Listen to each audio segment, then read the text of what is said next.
Kuna bidhaa nyingi zinakidhi soko la ndani na hivyo sasa inabidi tupeleke nje. Na wengine watakuwa wanafahamu kuna baadhi ya bidhaa ambazo naweza kuzitolea mfano.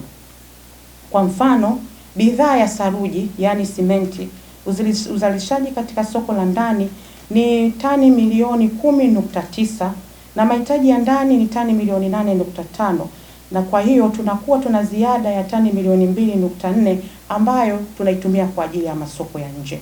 Lakini vile vile bidhaa nyingine sisi tumezoea kuita marumaru tiles, ambapo sisi tunazalisha takriban metric ton 125,000 kwa siku, na mahitaji ya ndani ni metric ton 80,000 kwa siku, na kwa hiyo tunakuwa tuna punguzo hapo za ziada karibia 45,000 ambayo sasa ndo tunapeleka kwa ajili ya soko la nje. Lakini vile vile tuna bidhaa inaitwa float glass, ni zile vioo ambavyo vinatumika kwenye usanifu wa majengo. Hapa tunazalisha takriban tani 121,500 kwa mwaka, na mahitaji ya ndani ni kidogo sana, kwa hiyo inasababisha karibia 60% ya uzalishaji tutumie kwenye masoko ya nje. Lakini vile vile kuna bidhaa ya mabati ambayo kwa mwaka tunazalisha takriban tani 260,000 na matumizi ya ndani ni tani 130,000. Kwa hiyo inayobakia takriban tani 130,000 inabidi tutumie kwa ajili ya masoko ya nje.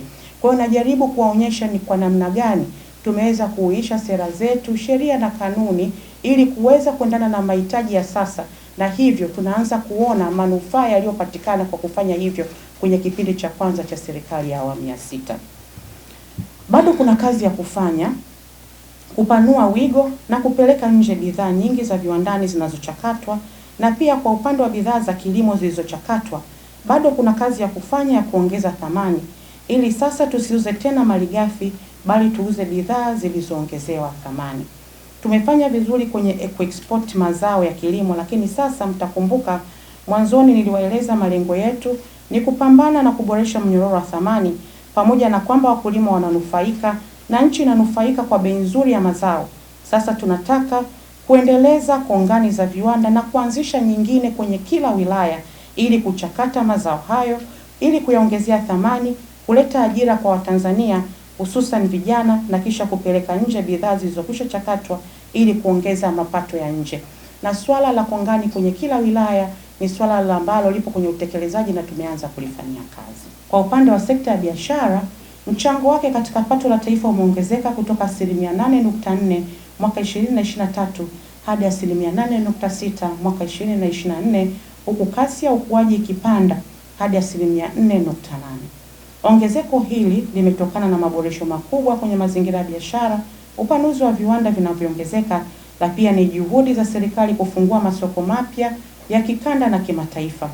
Thamani ya bidhaa zinazozalishwa viwandani ilifika bilioni 26,438.5 mwaka 2023, ikiongezeka kutoka bilioni 25,000 mwaka 2022, sawa na ongezeko la 5.6 katika thamani ya uzalishaji.